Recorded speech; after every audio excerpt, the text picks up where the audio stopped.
Good morning, everyone. Protocols having been established, I will take you through a survey on research and innovation that was done with 400 St. Lucian participants throughout St. Lucia. I take it I can flip with this, right? Okay. Okay. It was, of course, funded by Jeff, SGP, UNDP St. Lucia, and also the Caribbean Youth Environment Network. Sorry, I need to turn it on, right? Oh, okay. Could you just switch it for me, please? Try this. Sorry. I'm not sure how this works. All right. Okay. Thank you. All right.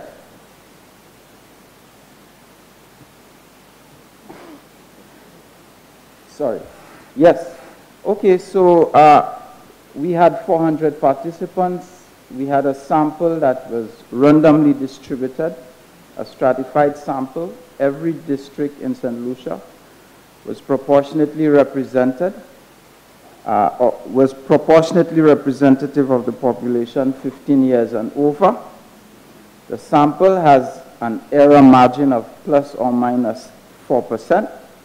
And this means that each statistic, generally, will typically be within 4 percentage points of the real population value 95% of the time. So you can see, for example, in that tabulation I have there, that 42% of the population of St. Lucia is under 35, and 35 and over are 58%. This is the relative proportions of the population of St. Lucia that you see in here, and you see in how these, in the small pie chart on the right, you see in how these are distributed across age group cohorts. Just some key demographic statistics. Again, 58% of the population is over 35. We are aging. Predominantly Catholic. 65% of the population has secondary school education or over. Our unemployment rate currently is about 29%. That's significantly higher than normal given the pandemic and the ravages it has imposed on our economy. And the proportionate distribution of the population between Castries and Grosile in the north, 53%, and the rest of St. Lucia is 47%. And this is the distribution of the sample across the districts, okay, roughly relative to the population distribution. We asked respondents, persons across all these different age groups and sex, what comes to mind when you hear the term research and innovation? Well, both groups, you see, without any significant difference between male and female, both groups believe that research and innovation is about advancement and progress for humankind. However, on some points, they differed. Females tended to think about phones and communication or as being associated with research and innovation and science. Okay, so you see 20% male, but much more so, 80% of females understood that. Males tended to think about experimentation and increasing understanding, much more so than females did. So you can see some differences between the age groups there, with women tending to think that science was a more difficult subject, or research and innovation was tending to think so. Okay, it's not categorical one group or another. Sorry. Okay. this issue of human activity and its impact on climate change, we asked the question, do you think that human activity does not have a significant effect on the climate by percent? And you can see that persons under the age of 35 tended to think that much more so than people over 35, that human activity did have an impact on climate change. Okay, so you can see the disparity here. The level of agreement in the under 35 group is much higher than the level of agreement in the over 35-year age group. And a similar metric you would see for secondary school and above versus less than secondary school education. Where do I point this? Okay. So we looked also at a number of questions. We asked our respondents a number of questions. We depend too much on science and not enough on faith. 78% agree that we do. Again, people shouldn't tamper with nature. There's a high level of agreement, 86%, that people should not be tampering with nature. Probably associated with our level of religiosity, if you like.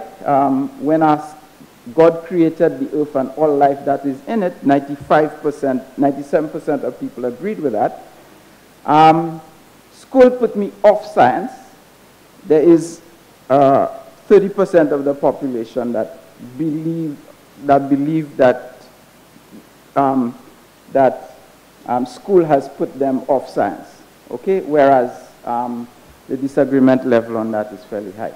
Okay, the benefits of science and technology are greater than any harmful effects, 57%. So you see some of the metrics here. Okay, oops, I went a little too fast. It is important to know about science in my daily life, 91%. And this is a consistent theme throughout these statements that we ask. Science makes our way of life change too fast, 83%. People sometimes feel left behind. Especially, there is the feeling also that, for example, that scientific advances tend to benefit the rich more than they benefit the poor. 75% believe that to be the case. All right, studying science won't necessarily get you a good job, 74%. So the knowledge of science may not benefit you in your career. That is something that people generally, a belief that people generally hold. Okay, the information I hear about science is generally true. And there's a high level of belief that the things you hear, the information you get on science is generally true. Where am I pointing this? Oh, to you. Okay, sorry. All right.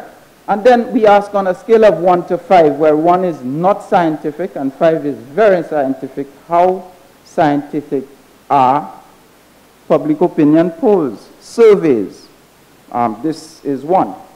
And you see there's a bit of ambivalence between sort of a middle of the road. Yes, maybe, maybe not, that surveys and opinion polls are in fact true and give a true reflection of the population. But in the case of vaccines, for example, there's a high level of belief that vaccines are in fact effective, right? And are in fact scientific, okay? And the other aspect of science, economic growth and employment figures, again, people are sort of halfway between believing and not believing it. Okay, so it's an average result. Okay, So then we look at, would you take the COVID-19 vaccine endorsed by the CMO? And you see there's a high level of skepticism about taking a vaccine to cure or prevent you getting COVID-19.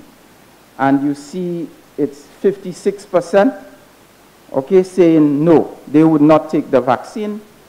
And then you have 15% saying yes, 21% saying maybe, 8% saying don't know. So if the policy is to vaccinate the population, there will be a lot of education work to be done to prepare the ground for that to happen. This result is consistent no matter how you look at it, whether you look at it with respect to age group, sex, education levels. All groups are equally skeptical about taking a vaccine. And you see I distributed it on the right with respect to broad age groups, right? The over 35s. But you see each of the bars are almost the same height. Okay, so each group is equally represented across. Some of the reasons: too soon, wait and see. They are testing it because of on our ethnicity, all right, and lack of trust in local authorities. So all of these explain to some extent this skepticism. Level of effort in research and innovation, an area in which research and innovation should be conducted. Okay, so how much level of effort do you think the St. Lucian government is making to foster research and innovation? And there's not a high level of belief that that is actually happening. 31%, they're making an effort. 69% not making an effort. And then you see the areas in which people, the lay people in St. Lucia, the average St. Lucian believes that investment should be made in research and innovation. Clearly, in the area of health and nutrition, and that tends to be, there tends to be a recency bias associated with that metric, so it's very much heavily focused on health and nutrition, and then, of course, climate and energy, and, of course, the others, like, for example, digitization, communication, and security.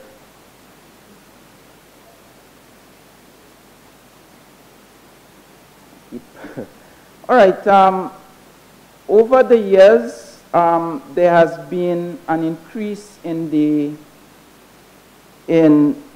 availability of science, technology, and environmental clubs within the school system, and you see that reflected here. For example, the percentage of people who agree that, yes, their school had some kind of a science, technology, and environmental club is for the over 35, it's 41%. So that was further back, that more historic. And the under 35 is more recent, 59%. So there's clearly been an increase in these forums at schools.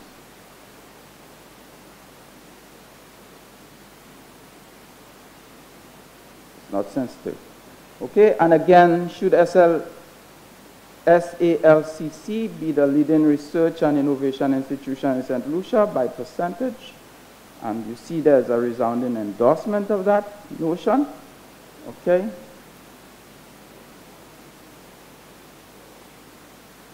Okay.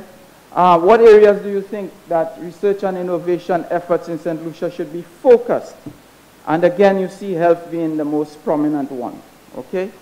Followed by, for example, agriculture, education and agriculture, okay? And some others like poverty, youth, very important, security, and so on. There's a small underlying theme of concern about security in St. Lucia. I think the last time we measured the cost to St. Lucians of security, it was close to 60 million in terms of annual cost associated with, you know, buying security devices and all of that, okay? And, public assessment of research and innovation activities in St. Lucia.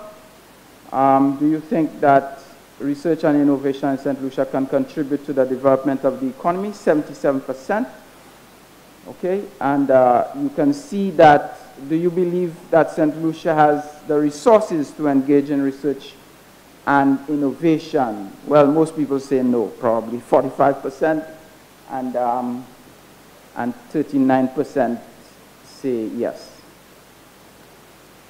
Okay, so the final report on this research and innovation survey will contain detailed analysis of knowledge, attitudes, and practices towards research and innovation, a full list of tabulations of all the variables and questions in this research and innovation survey will be produced using cross-tabulations against some of these key control variables that we have: age group, sex, district of residence, urban, rural, classic breakdowns, and economic activity status breakdowns, religion, and so on.